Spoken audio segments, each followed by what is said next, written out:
we'll get started here. If people join us, I will let them in. Welcome to our, I always gotta get the year right here, 2022 ICTM webinar series, Communicating Like Mathematicians with Shelby Strong. Thank you guys so much for joining us. If you are interested in earning professional development for this session, I will provide a check-in, check-out link here. And a big shout out to Denise Brown at ICTM. She does these links we need for our PD credits. And it's one of those small jobs, but a highly appreciated job. So I just want to kind of give her a shout out. But anyway, if you want PD, you need to be a member. It's a member only benefit. The webinars are free, but the PD is a member only benefit. So if you're not a member of ICTM, please consider joining us. $35 and a wise investment. Just because the transition at the end, sometimes it's been a little difficult to show this. I do want to say that next month, Alicia Stone is going to be providing a webinar on big, beautiful problems on February 3rd. Usually we do these on Tuesdays. That's going to be on a Thursday, so it's just kind of a heads up there, but we'll announce that here in a week or so. We'll start getting some press out for that. So anyway, I will stop sharing and turn it over to Shelby. Alrighty. Hi, everybody. It's so great to see you. My name is Shelby Strong. If we do not know each other already, I have been in education for, I think it's 10 years now officially. It'll be 10 years at the end of this month.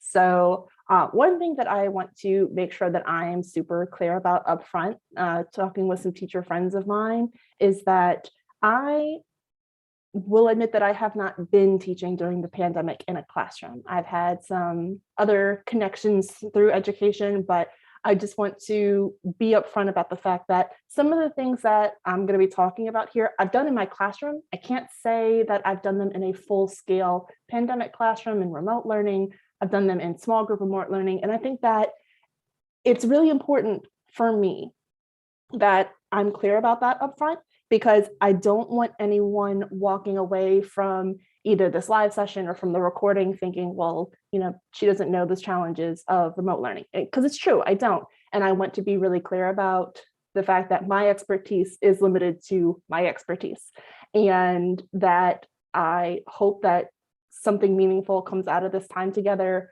regardless, and that hopefully that there is some nugget of wisdom, some little aspect of this that is helpful and beneficial and can be of use. So wanted to put that on the table early. So who am I and why should you listen to me? You don't have to, but one of the things that I think is really important, one of the things that I've really focused on both in my career in education in the classroom and outside of the classroom is getting students talking, because a lot of times math education, it's got a little bit of this reputation of being very stuffy, that teachers are, you know, the keepers of the knowledge. And as I've let go of that control and trusted my students to have meaningful conversations with one another, they have shown up in really remarkable, beautiful ways.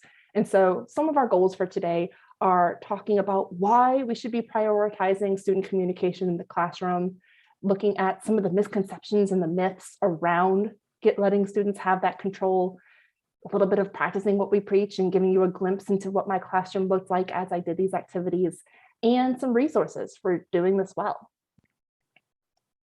So if you can go ahead and just drop in the chat or give me a thumbs up if any of these sound familiar to you.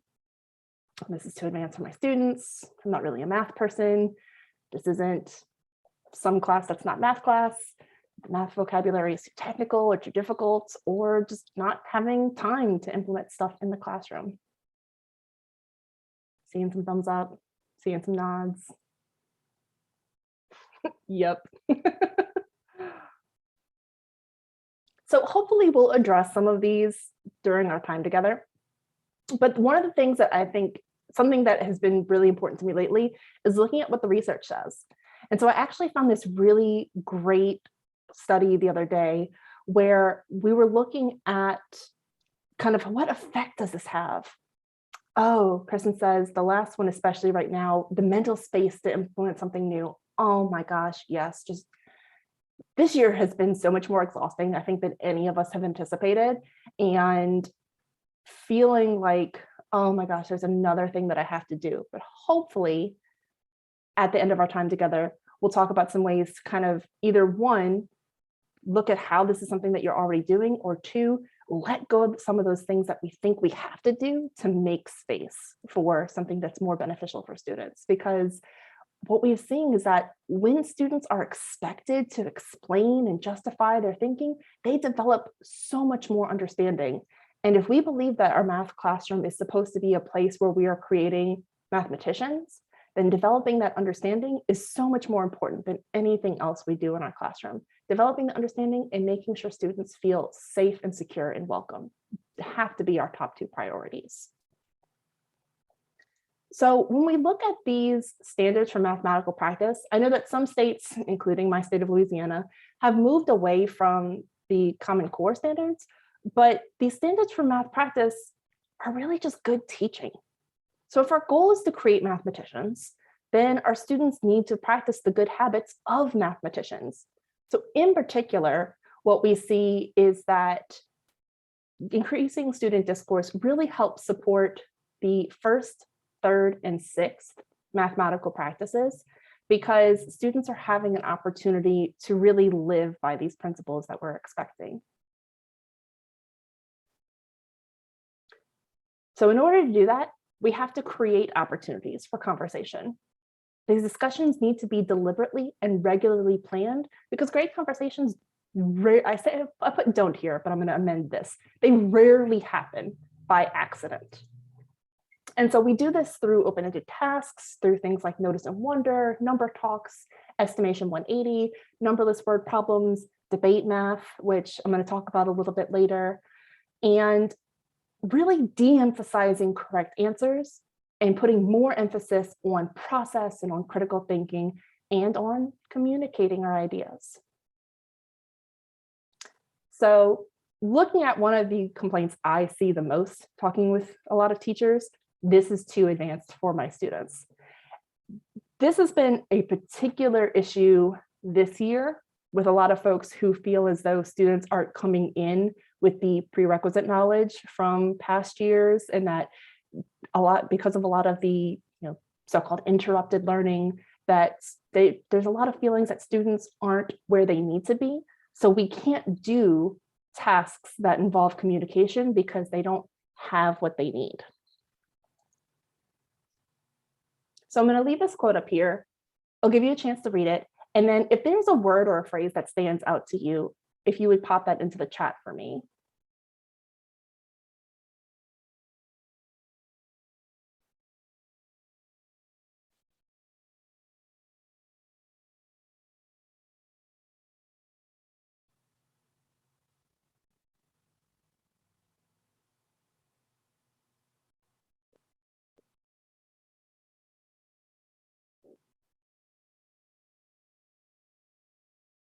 So I'm seeing Howie says create opportunities. Tony says create opportunities makes sense. Nolan says should. So one size fits all, ... Do you want to complete that thought? I don't know. I just think a lot about this idea that we're so standards bound that we have this ideas of what should be happening, what students should know, and should, without ever necessarily getting into those deeper conversations about where our students are and how we can serve them.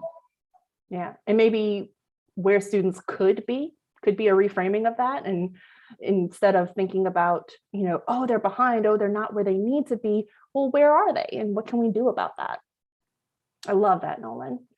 So Justina says all students. Yes, all students, absolutely. And essential discussion. Annie, why did essential discussion stand out to you?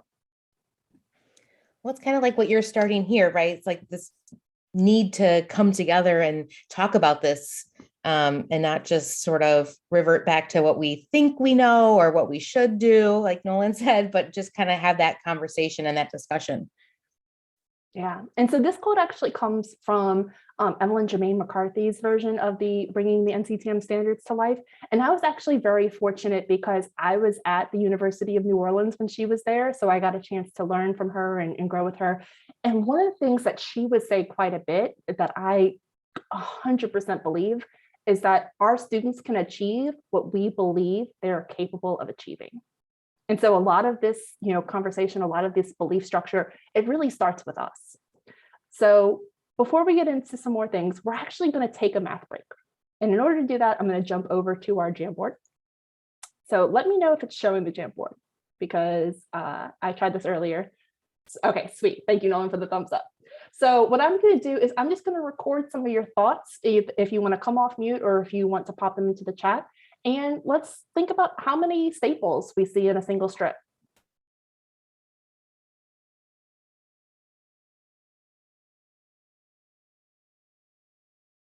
And I'll actually share that Jamboard with you in case you want to zoom in a little bit. I think everyone's kind of like in my age range if we're all leaning a little bit closer to the screen. I'm not going to say who it was, but I saw it.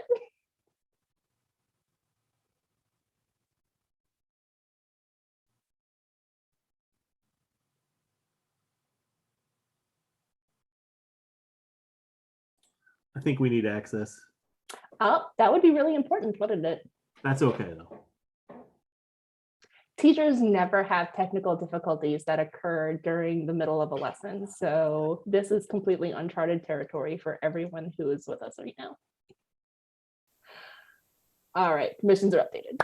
There we go.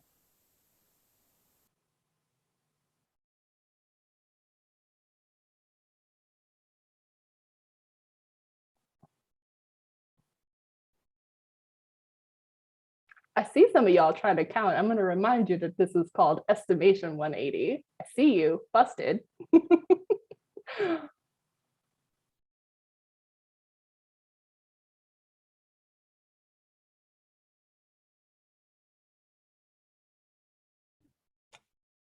you want us to put it in the chat or say? Up to you. I want to hear somebody else's estimation. You don't I'll want go to be the one first. that goes I'm first. saying 250. All right, so we got 250 from Tony, 500 from Justina, 200 from Howie. I was also going to say 500. You were also going to say 500. And why? What made that number stick out to you? I tried to think about what I imagined would be 50. And then I kind of like thought it would be this much and how many of this much would be. And so then I got to 500. I like it. So I've got 250 and 3 check marks for folks who agree with that. So let's see, Justina, why 500? Because yours is kind of on the upper range of our guesses. I just was trying to remember the last time I looked at my stapler, what number it said on there. And I thought it was 500. If we're going by my stapler, I'm going to go with about 15 because it always feels like I've just loaded a new strip and we're out of staples already. That's what I was going with. I was trying to think, how often do I replace these things? Like how many? So I was trying, that's why I went with 250, because I'm like, I was reasoning through in my head and I'm like, that seems about right. About 250. I was thinking about how many strips fit into a box. Mhm. And I came up with about 20 or so. And then I was thinking about how many staples are in a complete box. Tony, you could not have set that up for me more perfectly because that's what we're going to look at now. It's like I paid you to say it. Okay, so I envisioned the box the other way, that I thought I was going to have 3 rows of 4. And then I knew they were double because they like fold inside of each other. So, and I was thinking, have I just imagined that there are 3,000 staples in a box, but I can remember how many rows there are. So I think my guess would have been around 300, but I now think that I would like to revise that, but I don't have a new guess. So you were saying before that you think, are the rows nested? So kind of like, do they fit inside each other? So when I look at this, I kind of see that 3 by 4 you were talking about, but if they're fitting inside of each other, is it really 3 by 4? Yeah, and I'm seeing more rows. I think the middle one doesn't have 5. So that there's 10 just in there.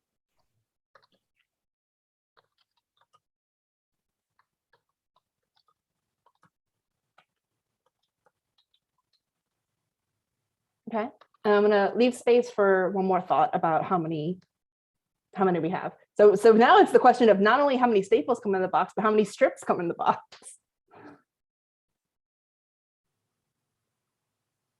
So leaving space for somebody to have the final word on their thinking about how many staples in total are in the box.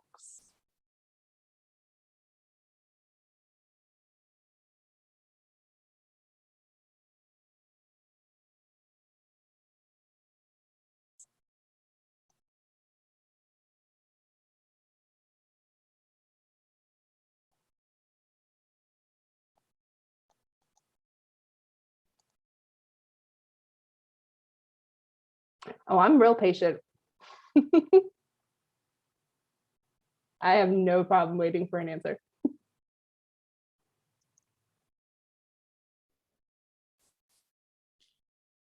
I already made my guess, but maybe up here in Canada, we have different size staple boxes. All right, I've got my guess. It's 50 to 50 in the box. 50 to 50. And how'd you come up with that number? Unlike some of our friends, I decided not to adjust my previous guess, and I decided 175 are in a row. That's a fairly arbitrary guess with a little bit of estimation prowess. And then I just multiplied that by what I'm assuming are 30 rows.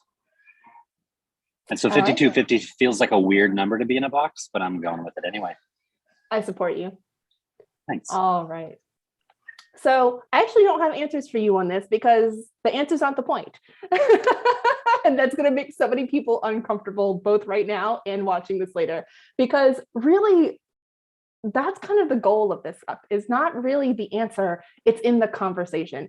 And I have to tell you, students are super uncomfortable with that as well. And it's something that I think is a really important idea to grapple with students, especially while they're young, because if they don't grapple with it when they're kids, then they're not going to grapple with it when they're grown-ups.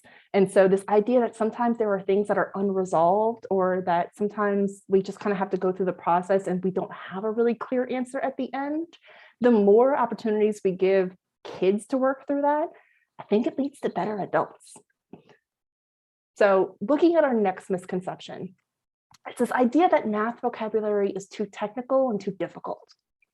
And this is something I wrestled with quite a bit, because I was this teacher very early in my career, where I tried to make language as friendly and as accessible to students as possible. And what I found was that they would get to the end of the year and have to do end of year assessments, and they wouldn't know that they actually knew the questions because they didn't recognize the language in the questions. And we all have lots of thoughts about standardized assessments. And for better or worse, right now, they're a current reality. And if that's the case, then that is kind of a part of our jobs, is to make sure that we're preparing students for the opportunities that are in front of them. And that includes being able to have conversations in a meaningful way. So one of the things that really comes out of the NCTM standards for School of Mathematics is this idea that it's important to avoid a premature rush to impose formal mathematical language. And I think that's super important, that students can talk about concepts without specific language, and they can bring in all of that formal technical vocabulary after the ideas are in place. And I will give you an actual example from my classroom as promised. So one of the things that we would really work on was developing math confidence. And math confidence comes from a lot of places, but part of it is believing that we are capable of doing math, even if we're not necessarily, if we don't have the right words yet. And you'll notice that sometimes as I talk, I pause because I'm always looking for those right words. And a lot of times our students are doing that too. And sometimes that just results in silence because they feel like they don't have the right words, so they don't say anything at all. And so we were working on dilations one year. And we started off, and one of my students, we'll call him Jay, after a few examples of dilations, without calling them dilations, I told them what you've done as dilations. So who can tell me what they think a dilation is? And so he gave me this answer up in the top left corner, where a dilation is a transformation that produces images that are the same shape as the original, but it's a different size. And all things considered, that's a pretty good answer. And I asked them, okay, how can we improve this? So we spent some time workshopping it, looking back at some of our other transformations that we've done, thinking about, are there phrases that we can replace in here? And by the time our discussion was over, we had the definition on the bottom right, where a dilation is a transformation, so we kept that word, that produces a similar image that has the same angle measurements as the pre-image, but has increased or decreased in area, perimeter, and side length, and that the corresponding side lengths of the pre-image and image are proportional. Now, this is my terrible handwriting on the board, but all of these ideas came from my students. And they didn't come from just one student. And I think that's the part that's really important here, is this was a collective effort by the class. And sometimes you don't have time to do this with every vocab word, but the more that students are allowed to construct this understanding together in community, instead of asking each one of them to do this individually, the more that they kind of own this definition. Because by the end of the year, not a single one of these kids forgot what a dilation was, because it was something that they came to an understanding of together. So one of the things that I'm sure none of you have ever experienced is that one day a book appeared in my teacher mailbox and I went, oh, okay. And then I stuck it on my shelf in my classroom and never looked at it again because nobody told me where this book came from or why I needed it. And then a few years, actually, I had transferred schools at this point by the time I finally opened this book. And it was mathematical literacy in the middle and high school grades. And this diagram right here actually comes from that book. And what I love about this is that vocabulary squares are happening in other subjects, where we're looking at examples and non-examples and coming up with things in my own words. And so I started implementing these in my classroom as well, not for every word, but for kind of the sticky words, the words that came up again and again, the words that students really had a hard time distinguishing, this word from something else that was very similar or something that captured a similar idea. And by having a dedicated space for these vocabulary squares, they had a reference list that was more beneficial than just copying definitions out of the back of the book. And they had at their fingertips examples and non-examples. And so I kind of adapted this over time, made it work for me and for my students. But just this idea of having vocabulary in a meaningful way ended up really helping. And then we also would come back and we would revise these over time. So if we had a new idea or a better example, these were flexible because they weren't printed somewhere. Students could make them work for them. I'll give you one more example from my classroom. I'm only slightly embarrassed to show you this example. But this is what the corner of my room looked like. So you can see I really made an effort with math words. Like I had the punch out letters, I got it laminated. That part looked really great. And the rest of it is what it is. But because I didn't have kind of like cute laminated vocab word cards, I would include words that were useful to students, but maybe weren't necessarily words from that unit. And because the word wall wasn't for me, it was for them, my students had a lot of freedom to add words and symbols and whatever we needed at the time to our word wall. So for example, we were doing linear and exponential functions in Algebra 1, and you can see we've got kind of the standard function rule, function notation, domain, range, but towards the end, common factor and ratio, that's not really a vocab term associated with that unit, but it came up so many times that my students would ask me, hey, can we add that to our word wall? And so I did. And you can see that in our pre-algebra list as well. The reason there are so many different colors happening over there is because as we would have classroom conversations, students would ask to add things to the word wall, so up it went. And so that way, instead of doing that thing where they're kind of staring off in space and they're looking for a word and it's right at the tip of their tongue, they could just get that quick visual reference, grab that word that they needed, and we could continue having our conversation. So I did a lot of talking. It's time for another math break. And this is going to be something, it's a process that we're all familiar with, I think, at this point, but this particular problem is one of my favorites, and I'll tell you why in about 6 minutes. So one of the problems has something unique about it when compared to the other three. Decide which problem is unique without discussing your choice or reasoning yet. and you'll have an opportunity to do so. So I'm going to have you pick the one that you think is unique, type it in the chat, but don't hit enter yet. And in about 45 seconds, if I can remember to count to 45, I'll have you all hit enter.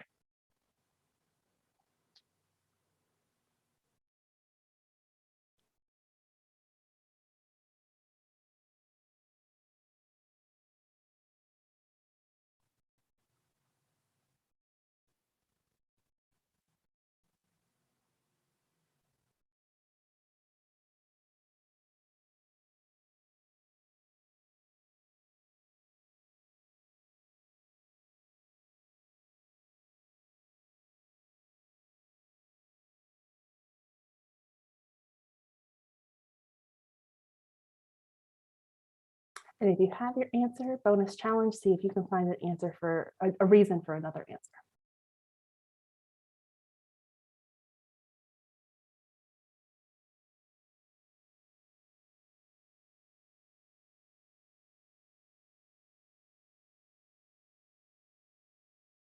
All right, answers only. Ready, set, go. Look at this hive mind happening right now. So many of you chose A. Okay, so Tony's being unique. Tony's got C. Nolan's got B. And we've got a whole lot of A's.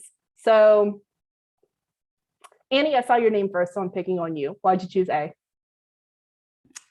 I picked A because it's the only one that only has one operation. It only has division. I like it. Okay. What about Nolan? Why'd you pick B? It's the only one I see with nested grouping symbols. Interesting. Okay. Howie, you picked A. Was your reason the same as Annie or different? It was the same, but yeah, it was the same. Did anyone pick A that did not have the same reason as Annie and Howie? Yeah, I picked A because I have a smaller numerator divided by a larger denominator, so a 6 divided by 12. I like it. And then Tony, why'd you pick C? It's the only one that has an odd number in it. Oh, I like it. Can anyone find another reason why C might be the choice?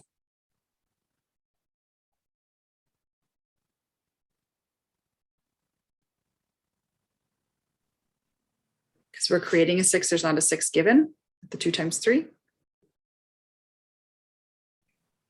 And then does anyone have a reason for D? Well, I was thinking about D as the only problem involving a distribution property, but then I was wondering whether A maybe involves a non-standard distribution property, so I backed off of that. And I don't know whether A does. So here's what I secretly love about this problem. I found this problem. Do you remember once upon a time when we all had like teacher workrooms and they were like fully stacked with books that nobody looked at, but they all lived there for some reason? So I found this math book kind of buried in the back of this room. And it was, I'm going to be honest, it was printed before I was born. But this problem actually came from the very beginning of the book, well before all of us were talking about which one doesn't belong. And I stole this problem. And unfortunately, the book literally like crumbled and fell apart. So I don't know what book this came from. And I'm very sorry to the authors and the publishers that I can't give them credit. But I love this problem so much because I have been doing this problem now for 7 years, I think. And every single time I get a reason that I haven't heard before. So when Kirsten said, C is the only one with an odd number, that's not an answer I've ever gotten while doing this problem. So there's always something new, always a new approach, always something different that I can get out of it. And I actually used to do this problem during open house. So I'm going to show you the slide from my open house presentation that I would do with parents. So open house for us usually took place a couple of weeks after the first day of school. And students would typically come to open house with their parents. And so parents would come into my classroom and they'd settle down and the students would see this problem and I have to, shh, no spoilers.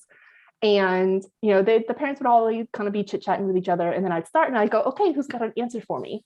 And they would all be sitting there kind of looking around at each other, looking at me like, you actually wanted us to do math. And there would be this moment of panic where they're all trying to like frantically, figure out the answer and, what is 12 divided by 6 and doing the math. And so most of the parents, especially the confident parents, would give me an answer actually having evaluated one of these expressions, which none of us here did.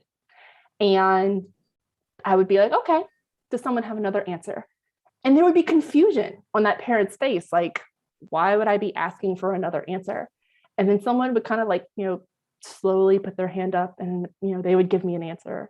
And then, oh, can you do that? Can you say it's because this one's got square parentheses instead of, just regular parentheses? And as that one person kind of got brave, someone else would. And this kind of chain reaction would happen among the parents. Now, parents have not always been on our side when it comes to the changes in math classrooms. Some of us have experienced this a little bit more strongly than others. But this was a really great way to win parents over to my side, because our very next slide was talking about what is my child learning this year? And I had a chance to not just talk about standards, to not just talk about, these are the topics that we're talking about, but to give them an insight into what math class looks like now compared to what it looked like when we experienced it when we were students. And so this did a world of good, winning parents over very early and kind of calm down some of that friction that would usually happen when the things that came home didn't match what parents were used to seeing when they were a student. So one of the really great things about this is that students can hear themselves. And one of the things that I found really useful is that I taught preteens and teenagers who don't always think about what's coming out of their mouth as it's coming out of their mouth. And so I would spend a lot of time saying what they said back to them. And once that happened, they would think about, well, no, that's not actually what I meant. Or I would write down exactly what they said, the exact way that they said it on the board. And they go, well, no, that's not what I was picturing in my head. Because a lot of times what we're guilty of, what I was guilty of, would be kind of doing some mental editing before their answers went on the board. Because if I put it on the board, it's got to be the right answer. And as I put exactly what students were coming up with on the board for everyone to see, there would be that moment of revision of, no, that's not quite what I meant. I want to change it slightly, or you need to write this symbol or change this number. And having that opportunity, one, for revision, and two, to authentically represent what they were trying to say. Because if we're doing all the mental revision for them, then not a whole lot of learning is happening. Because if all we're doing is correcting their words, then either they think what they said was fine, or they believe that they don't have the capability to revise themselves. So as we're having conversations, I'm always thinking about what questions am I asking students? My favorite question is why. The students would get sick of it by March or April, but they would start doing it themselves, and they would start asking each other, before I had a chance to get out of my mouth, a student would answer something and they would jump in. Well, why? Asking the class, are you convinced by what's been said? And knowing that that could come from me, or it could come from one of their classmates. Did you hear something that actually makes you believe that this is true? Why is that important? How does that affect our problem? Why am I asking you this? Was actually my favorite question, because a lot of times that question doesn't get asked. We're asking questions because we're the teacher and that's our job. But knowing that there's a reason behind our questioning, that we're not just asking questions because we're annoying, but that there's an actual purpose to our questioning, makes a really big difference. And then as we're asking better questions, students start asking better questions. So I would have this poster up at the front of my room, giving students kind of a framework, instead of just saying, I don't know, or I don't get it, or I don't know how to get started, but giving students some sort of sentence starters, some framework, something that they could use to help frame their misunderstandings. Because a lot of my students didn't really have an opportunity before my class to ask their questions. It was get the question right, move on. And so if they haven't seen it before, then there needs to be some sort of context, some sort of framing for this is what your question could sound like. And here's how your question can be framed in a way where I can give you the most helpful answer to your question. And then my favorite, and by favorite, I mean least favorite, is hearing I'm not a math person. Anyone who knows me knows this is like just a personal pet peeve that I will bang on about until the end of time. Because like they mentioned in mathematical, this is not mathematical literacy. Oh, it is mathematical literacy. I'm lying. Ignore me. This book that was stuck in my mailbox that I ignored, I actually finally read it for more than just the strategies. And they wrote, people are often drawn to one field of study or the other, considering themselves math people or language people. Language people in particular often believe that they do not and cannot speak the language of mathematics. And it is our position that they are wrong. When we give students opportunities to talk to one another about their ideas, whether those ideas are right or wrong or somewhere in between, we give them a chance to own their knowledge. Students have the opportunity to do this in math, in English class, in science class, in social studies class. They have class discussions, they have ideas and opinions. And those have been absent from math classrooms for a really long time. And so the more that we can give students flexibility in the math classroom, the more that we allow them ownership of their math knowledge, the more likely they are to emerge from our math classrooms not feeling like failures. So we're going to take one last math break. And if you are like me, you're familiar with visual patterns. This particular visual pattern gave me more headaches than I am comfortable admitting in a recorded webinar. So I'm going to ask you to come back to the Jamboard. We're over here.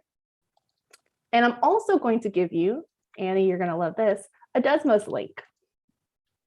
So I cooked up a Desmos link for this particular visual pattern sometime over the summer, I think, Howie, when I was with you. So I am going to grab that link as well. And all of the questions that you see on the slide are going to be on the Desmos activity as well. So if you want to record your responses on Desmos, if you want to record them on the slide, all of those options are totally fine. Here is our student link.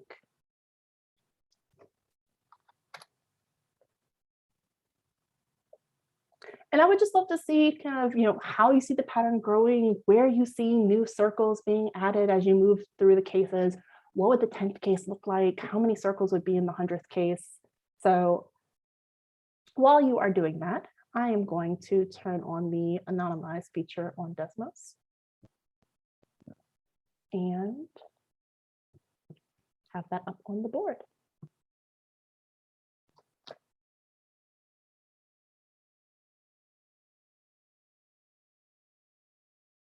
I'm also going to mute myself while you're doing this, because if you don't, I'm just going to talk all over your think time.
I'm breaking my own rule just to make sure that you all have an opportunity to see what this person has written. And this person is my new favorite person.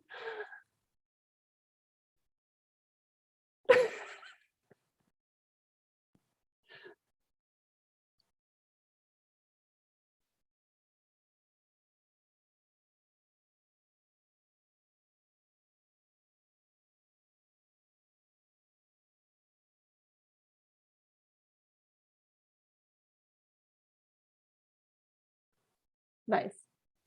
Now, if we were in the classroom, obviously we would have an opportunity maybe to do a gallery walk, to look at different students' ideas. With Desmos, we could take snapshots and talk about, this student, what do we think about this person's idea? What do we think about that person's idea? I'm not going to read that message out loud. And just have students kind of capturing their thoughts and their ideas, because again, like with the which one doesn't belong, there are so many thoughts and ideas that come out of this particular pattern that are brand new to me every time we look at it. Someone's always got a different idea. And so as we're looking, we see, this person's lovely diagram where they're showing, their color coding. And so they're showing the blue section that's the same every time, and then the red section being added on, the green section after that. We're seeing this person showing their 1x1 and 2x2 and 3x3 squares, and these little parts over here that are growing as the pattern grows. We're seeing somebody who's expressing in words that they're seeing the number of circles in the middle, and where different little pieces are the same everywhere, and where we're actually seeing growth happen. Bye, Annie, I'm so glad you could make it. Seeing gaps. And that's always been fascinating to me as well, is the folks who see the negative space versus the folks who see the actual growth of the rectangles. I did not consider negative space at all until someone pointed it out to me, and now I see it everywhere. And that's kind of the beauty of these conversations, is that I may have a particular idea about doing something, and as I see someone else's idea, I now have a new strategy that I can work with, that I can start applying to different problems as I'm seeing it. So what I would love is for the person who is not this person to give me a prediction of what they think. And what I'm going to do is I'm actually going to add an extra space to the Jamboard. There we go. If someone is feeling brave, could you come over to slide 5 for me on the Jamboard, and using this person's strategy, could you just give me a rough sketch of what you think step 4 of this pattern would look like? I'll give you 2 slides in case somebody else is feeling brave too.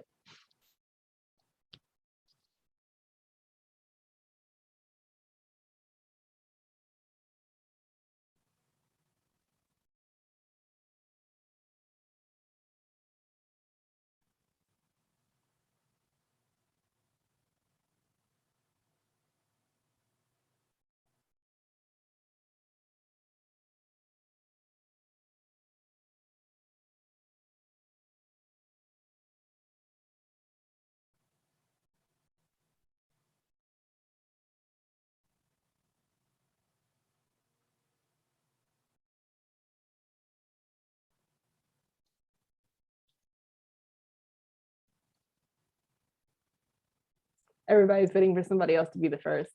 If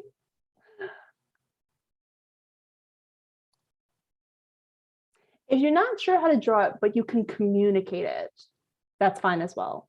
Who thinks that they can talk us through what step 4 would look like based on this person's work?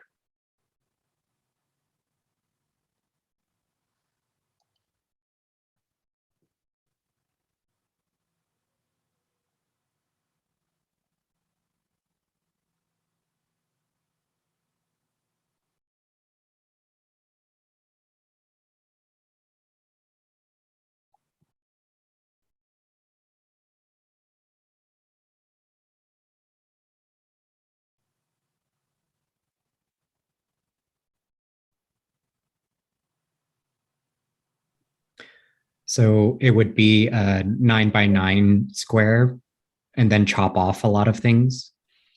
We would chop off a 4x4 square, chop off an L with like 4 and 3, so 7 on the top left. Chop off 3, 5, and 7 in the shape of L's on the bottom right. So let me see if I can capture your idea correctly. Let's drag this back over here. So green for what we have, red for what we're chopping off. So we're chopping off a section right here. And this, you said this section is going to be 7? Yes. Yeah. Okay. and that we were going to be chopping off a square in here. And how big was that square going to be? 4x4. Okay. And then what else are we chopping? And then on the bottom right, we would chop off L shapes of 3, 5, and 7.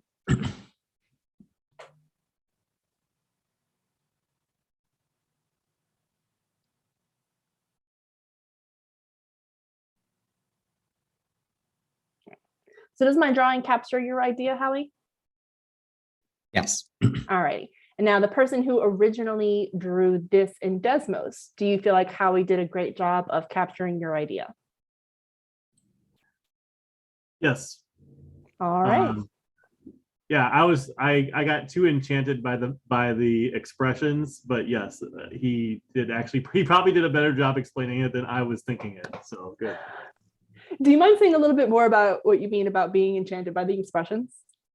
I really like the visual patterns, and I'm always trying to think about just different ways to come up with the expression. So I'm always kind of going with the like trying to work.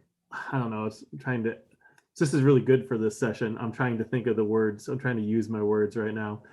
I like to think about how I can modify like perfect squares to like get what I want to match these visual patterns. So I don't know. That's kind of my approach. Is I generally see an outline of a square when I see all these circles, and I'm trying to think, what can I do to take away from those squares? So kind of like what Howie was saying, like what chunks can I remove after I have a square? Right. I love it.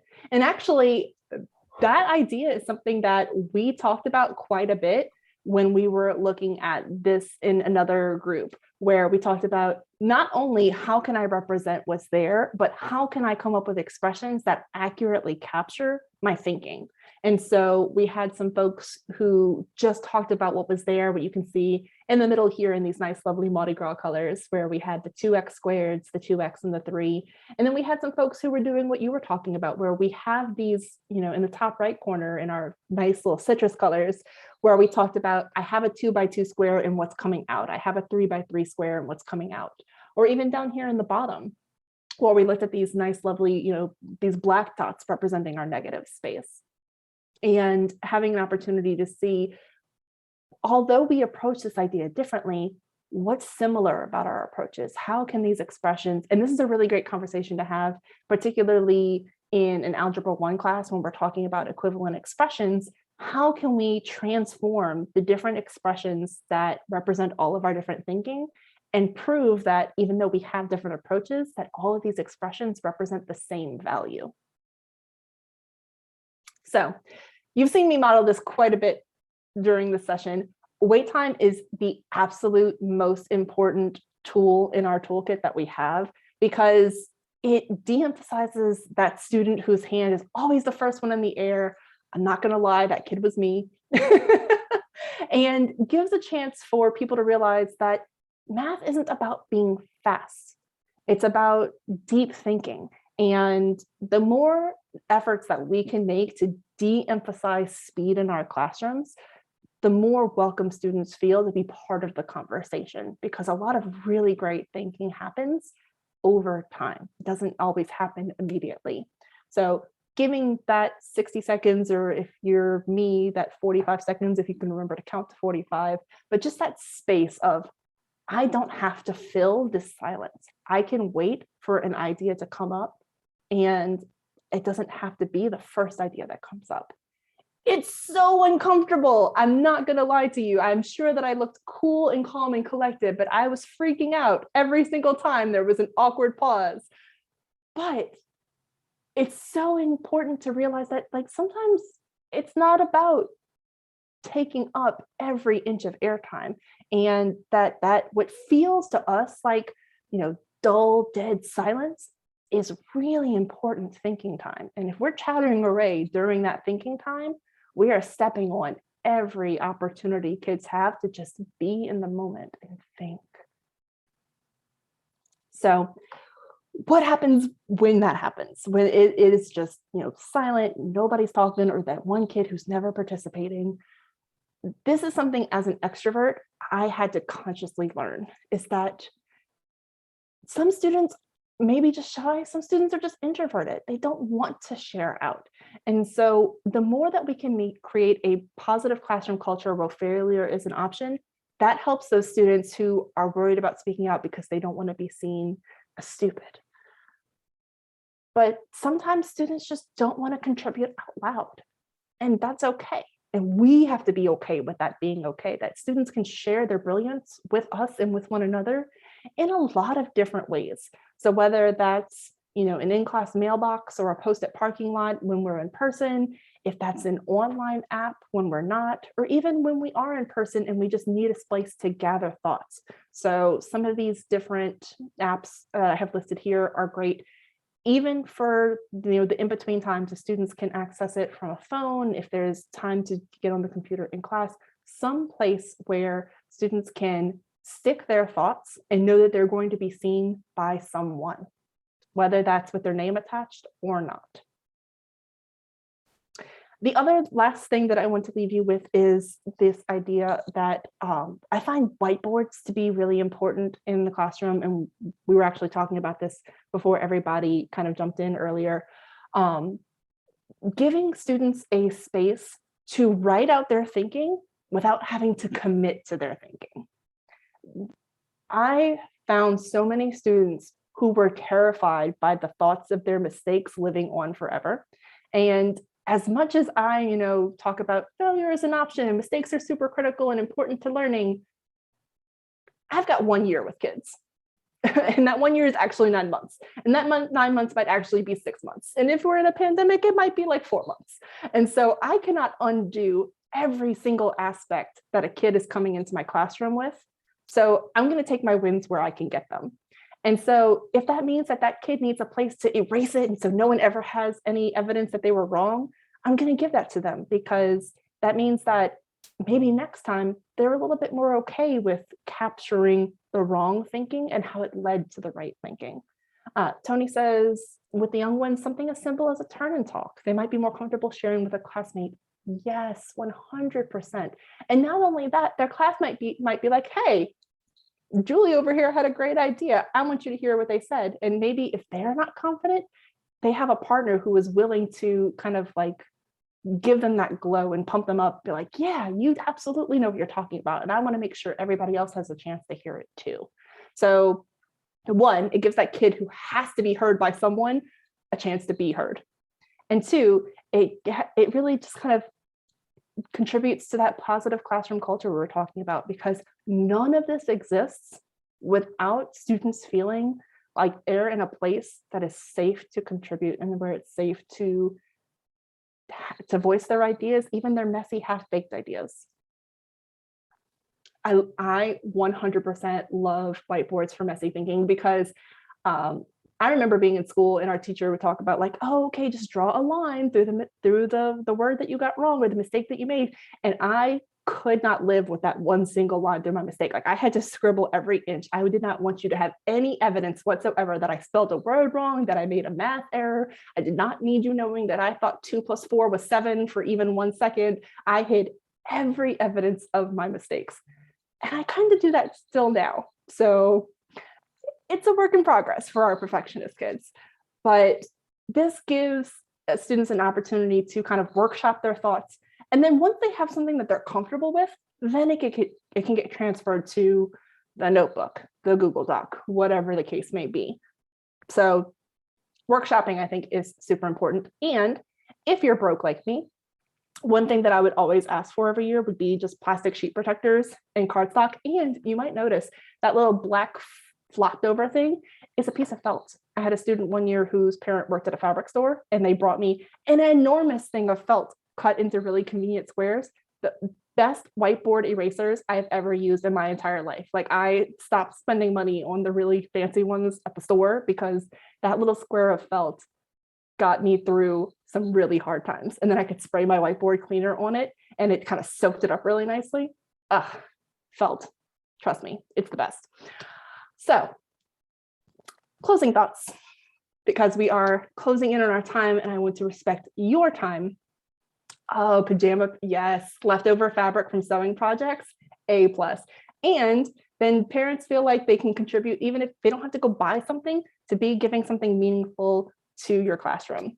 So our closing thoughts, if you want to go and put something on a sticky note on the Jamboard, type it out. If you want to come off mute and share it, just pick one of these to kind of capture your thoughts about this time that we spent together. So either which of these feels the least overwhelming to implement in the classroom? How do these activities provide access for students to show you their mathematical ideas? Or how do these activities contribute to an equitable classroom culture?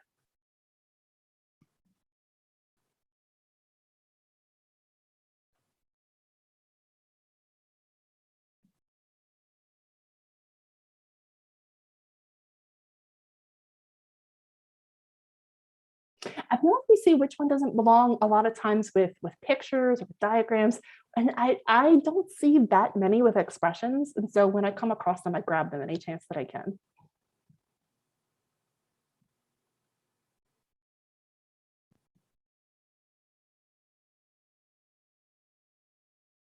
Oh, I love that. I actually have the Which One Doesn't Belong book that I started reading to, he's 5 now, but he was 4 when we started reading it, my 4-year-old, and he's obsessed.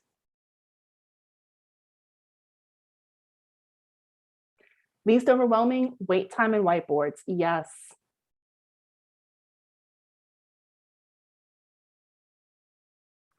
Oh, good. You're never sure with visual patterns, like which one someone has seen 1,000 times and which one is brand new to them. So I'm so glad that that's one you haven't seen before. I like problems where students can see things in different ways. Everyone feels right and discourse is easy. Yes, the more low stakes we can make, the more, I'm going to rephrase that. The more opportunities that we can create that are low stakes for students, the more opportunities we have to pull in students who may not be used to contributing to math class, who may have felt like they can't contribute to math class. And as we do this over time, maybe they didn't participate on Monday. Maybe they feel more comfortable on Friday.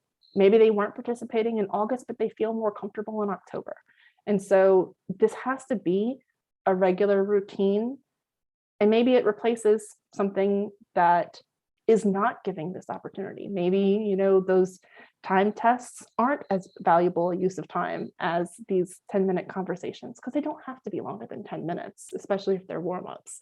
But something where students feel like they have worthy mathematical ideas, because at the end of the day, that is the thing that matters. So with that being said, I want to thank you all so much for spending this time with me. If you want to connect, if we're not connected already, you can see me pretend like I'm a professional at Stronger Math, or you can see me at my real, authentic, kind of ADHD all over the place self at Snuffleupagus, like Snuffleupagus, but with an E, or reach out to me anytime. That my email, shelby@strongermath.com. You had a lot of ways that you could have spent your time this afternoon, and I am very, very, very appreciative that you decided to spend it with me. So thank you so much. Thank you so much, Shelby. Yeah, Shelby's very active on Twitter, and I love it. Always good stuff from Shelby. Perhaps too active on Twitter. It's all good. Well, thank you so much. If they have any questions, is that the best way to get in contact with you? I am far more likely to check my Twitter than I am to check my email, but I just love talking to people and I love talking math. So any way that you reach out to me, I'm probably going to respond. All right. And if somebody is interested in this session, I assume over this longer weekend, I'll probably get it up on the ICTM website. So just in case somebody wanted to catch it, Shelby, I'll let you know when it's on the site. But all right, Perfect. thank you so much. I really appreciate everybody coming out, and we will see you back here beginning of February 3rd. All righty. Bye, everybody. Have a great night.